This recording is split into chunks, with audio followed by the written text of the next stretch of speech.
Welcome to Emax 2. My name is Louis Shell. Today we have a very quick video for you. In this video, we're gonna create the illusion that somebody run through a door, and after the actor run through the door, we're gonna have the same actor go outside and take off flying. And to create that illusion, we're gonna use the service of these two software, Adobe Premiere CC and Adobe After Effects CC. Those are the two software that we use without any other plugin to get that actor run through the door and go outside, take off flying. Let's go ahead and let's demonstrate how we get that done. This is exactly what we're going to be creating. We have a takeoff running and going through the door. To get that effect done, you're going to need to have your camera on top of a tripod. Make sure you do not move that tripod so you can go ahead and get it done. Let's go inside After Effects to see why we need to have the camera on top of a tripod. We are now inside After Effects. We're going to take our footage and drag it to the composition panel. Since the size of our footage does not fit the composition panel, we're going to right click on it, transform, fit to comp. Now let's trim our footage so we can get the part we need to create that illusion. Okay, right here, just before she hit the door, we are going on edit. As you can see, edit, split layer. And as you can see right now, we have two layers. We're gonna take the one on the bottom and drag it on top. So since it's the one that we're gonna use first, we want it to be on top. Now let's split the layer some more because we are working on one layer, and we get her just before she hit the door. We're gonna just move our cursor a little bit to make her exactly what she hit the door, and we're gonna split the second layer again. We're gonna go on edit on top. We're gonna go on edit, split the layer. It did not work for us this time. Let's select the layer and edit, split layer. As you can see, it's worked. And we're gonna do the same thing again by dragging the second layer in the second position, because that's gonna be the second image that play on that animation that we're trying to create. Now keep that second layer selected and right click on it, go on time. Let's go up on time, enable time remapping and freeze frame, and we're gonna add a marker, and we're gonna go on layer, add marker. Now it's time to get the pen tool to mask our actor so we can really start with that animation. We get the pen tool and we're gonna start masking.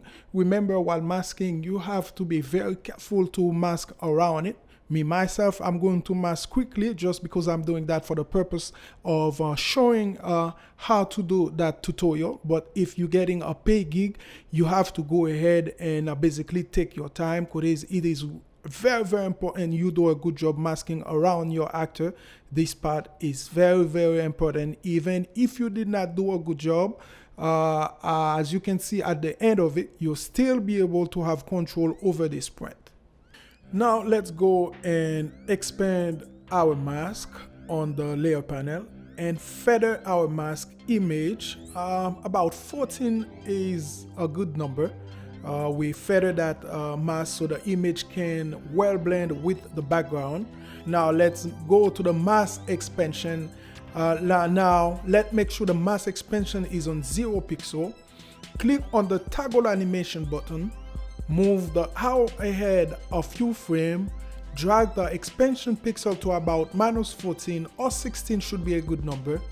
Move the arrow ahead a few frames, then drag the mask expansion all the way. And now the only things left to do is to basically split the footage we are going to use as the background. We're gonna place the cursor where we want it, and we're gonna go on edit, split layer, and place that footage appropriately so we can have our animation the right way, so people do not see any black space appear. And this is basically how you get the running through the door the best way possible. There's a lot of things that need to put in place for that illusion to look realistic. So the first one is your actor need not to be afraid to jump to the wall or jump to the door. A good jump, always a good way of selling that animation. And the second one would be you have to shoot that one on a tripod. As you can see, we use one basically empty slate without the actor running to the door, and one with the actor running to the door where we mask the actor out. This is a very safe way of doing it. If you handheld, there is no way you're gonna be able to sell it because your image is gonna be shaky. People will be able to see exactly where you replaced that image without the actor on it. And the second one would be, you know, motion blur is always a good way of selling this type of illusion animation. And the third one would be by adjusting your speed duration, either higher or lower. Those are some other safe way that you can add into that animation to help you sell it without any problem. And let's move on to the second part. After the actor run out and it's gonna go ahead and take off flying, let's move on to that second part. This is exactly what we're gonna show you right now, how we get that done, how we get the actor to take off flying. We already inside After Effects, and let's get started by importing our file. And to do that, you go on File, Import File, and as you can see, this is the place we got our file, and we select our file. And the next thing we're gonna do, we're gonna drag that file into the composition. As you can see that the file doesn't fit on the composition, we gotta go and make it fit. For doing so, we gotta right click on it, transform, and fit to comp. As soon as we hit the fit to comp, you see the file fit properly. We're gonna zoom in so we can choose the different part we're gonna use on that footage to create that animation. So we go at the end because that's the one that we chose, because when you're shooting many, you take many scenes, and that scene was the one we chose. And we're gonna go and edit split layer to split that layer. And since this one gonna be the first part we use on that footage, we drag it at the beginning, and we're gonna go ahead and basically split that layer some more. Since she's about to take off, what we gotta do, we gotta go ahead and split that layer as soon as she start lifting up, and we're gonna go ahead and freeze that frame so we can go ahead and mask around it. And we're gonna go ahead and edit split layer again, because this one gonna be the second one where she goes and flying. We're gonna go on under layer, time, enable time mapping, and freeze frame to freeze so we can go ahead and mask around our actor. I will say it again, it is very important that you do a good job masking around the actor, because it's one of the parts that will sell that illusion for you to make people believe these two file are from one piece of image. It's not two that you have to go ahead and mask one over the other one. Do a good job masking, very, very important.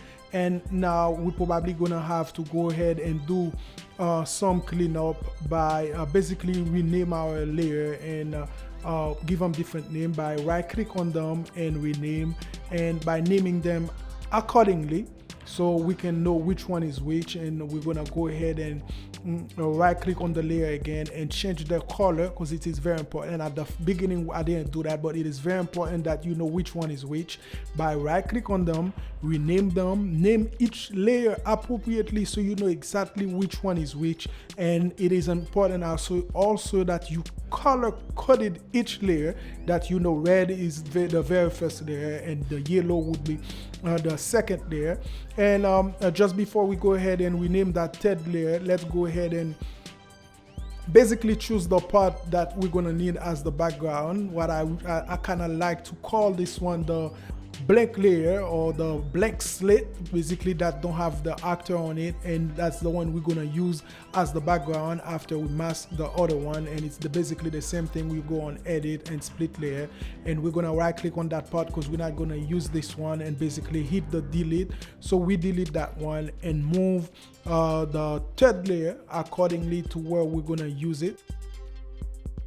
And the next thing we're gonna go ahead and do, we're gonna turn motion blur on and turn the layer on as a 3D layer, and we have to turn on motion layer for all the layers. If you do not do that, you will not see the blur effect. And what we gotta do is expand the mask and feather that mask about the 14 to 16 is always a good number, and you can go ahead and play around that number because there's no really number on a stone. And what we gotta do after we feather this one is basically push P to bring the position in so we can go ahead and animate that animation. There it is. We have the P. We click the time vary stopwatch to toggle the ability of property to change over time move.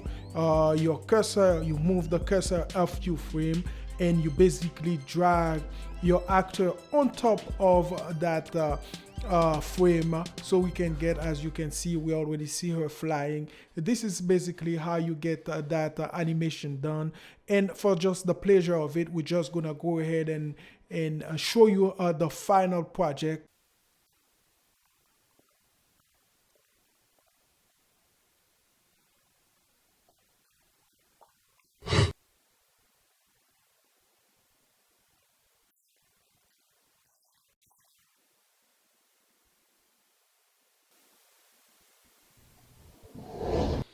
Thank you for watching. I hope this video was helpful and informative to you.